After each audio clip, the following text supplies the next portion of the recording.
और साधना काल में अधिकतर पुरुष अपना वक्ष खुला रखे, बनियान पहनने की ज्यादा जरूरत नहीं है। एक प्रकार से तो यहाँ का एक विशेष रूप से वातावरण सृष्टि निर्माण होगा। कुछ विशेष इस प्रकार के मंत्रों की ध्वनियों के माध्यम से उस वातावरण के द्वारा भी आपके चित्त को, आपके शरीर को उस साधना के अनुकूल बनाने का प्रयास किया जाएगा। इसमें भूख, नींद,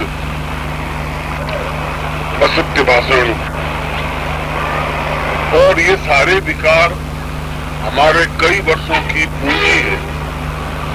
हमने पिछले 30-35 वर्षों में ये कमाया है, इकट्ठा किया है, झूठ बोला है, छल किया है, बोलना पड़ा है। इसलिए साधना में जब हम प्रवेश करें तो सारे विकारों से रहित हों, काम, क्रोध, लोभ, मोह आदि वर्जित। इन चारों तत्वों से हम परे हट करके साधना में बैठे। काम भावना नहीं हो, क्योंकि प्रकार के काम भावना से ग्रस्त नहीं हो। ऐसी कोई पत्रिका, ऐसी कोई पुस्तक, ऐसी कोई बातचीत, ऐसा कोई चिंतन नहीं करें जो काम भावना से युक्त हो। दूसरा, काम, क्रोध, किसी भी प्रकार से क्रोध भावना से ग्रस्त नहीं हो। तो अंदर के विकार बाहर आने के लिए क्रोध की मात्रा भी, तनाव की मात्रा भी बढ़ जाती है, ऐसा होता है।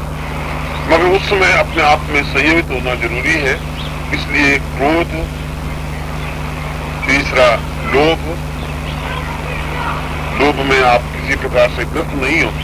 कई बार परीक्षा की दृष्टि से भी यहाँ बाथरूम में 5-7 रुपए का नोट रख दिया जाता है, देखने के लिए कि इन साधक के बैरोमीटर कितने ऊंचे हैं।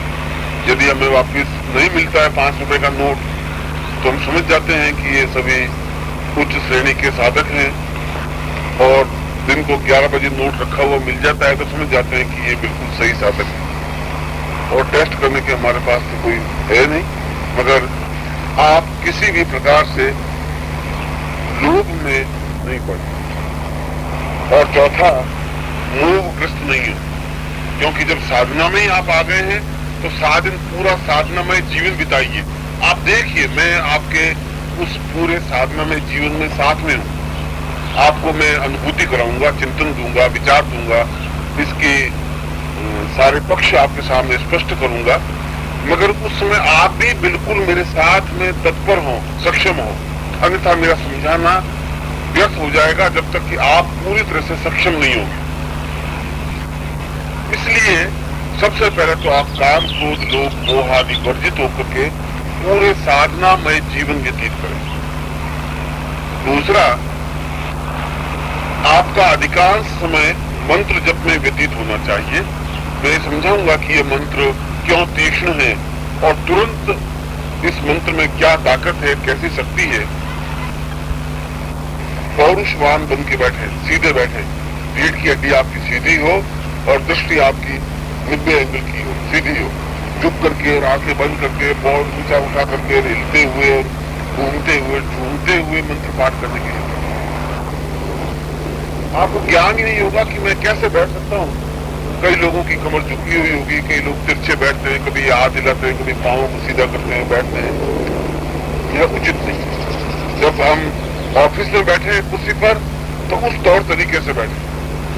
जब हम अपने पलंग पर बैठे, तहमत लगा करके, तो उस तरीके से बैठे, वहां पर रीढ़ कटी सीधी करके बैठने की जरूरत नहीं। मगर जब साधना में बैठे हैं तो बिल्कुल साधना में जीवन में बैठे। उसमें या तो पद्मासन में बैठे या सुखासन में बैठे। ये मैं बैठा हूं, ये सुखासन, सीधा आसन, सरल आसन। इस प्रकार से आप बैठे और आसन, वस्त्र, जैसा मैंने बताया आपके पीत वस्त्र हो, ओढ़ने की जरूरत हो, पीला वस्त्र ओढ़ सकते हैं दूसरी गलती, और बैठे हैं आप, बहने भी पीले वस्त्र धारण करें।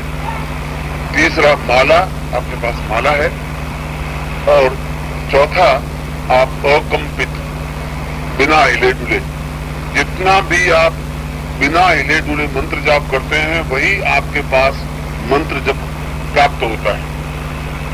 अगर इसमें मंत्र जप के 6 दोष हैं। पहला दोष, मंत्र यदि आप बोले पास वाला सुन ले तो आप मंत्र अशुद्ध उच्चारण कर रहे हैं। इतना ही बोले जो आपके कानों को सुनाई दे, मन में भी नहीं बोलना है, चिल्लाना चीखना भी नहीं, बिल्कुल उतनी ही मात्रा में बोले जो आपके पास से उसका वाइब्रेशन बन सके, उसका एटमोस्फियर बन सके, उतना ही। नमः शिवाय बोलना है तो आप धीरे बोले, मंत्र को केवल आपके कानों तक ध्वनि जाए उतना ही मंत्र उच्चारण हो। एक। दूसरा, मंत्र को गाते हुए बोलने की जरूरत नहीं है, मंत्र सीधे सरल ढंग से बोलना है। तीसरा, सिर धुनना या सिर को झटकना या शरीर को हिलाना मंत्र दोष कहलाता है। चौथा, मंत्र जप के बीच में उठ जाना या बीच में बात करना चौथा मंत्र दोष है। और पांचवा, अचिंतन मंत्र दोष। आप मंत्र जप कर रहे हैं, सोच कुछ और रहे हैं और माला चलती रहती है, यह भी मंत्र दोष है। और छठा दोष, अश्रद्धा युक्त मंत्र दोष। यदि मंत्र में आपकी आस्था नहीं है, विश्वास नहीं है, तो उस मंत्र जाप आप 5 करोड़ मंत्र जाप करेंगे तब भी उसमें कोई लाभ नहीं होगा। मंत्र के प्रति श्रद्धा हो, मंत्र को स्थिर होकर के बैठ करके माला के साथ में मंत्र जाप करें तो निश्चित रूप से मंत्र का पूर्णतः लाभ और साधना का फल मिलता है।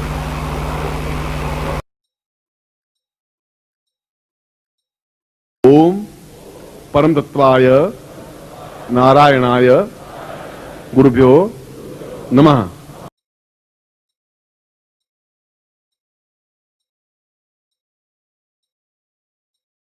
ओम ह्रीं मम प्राण देह रोम प्रतिरोम चैतन्य जागृय ह्रीं ओम नमः।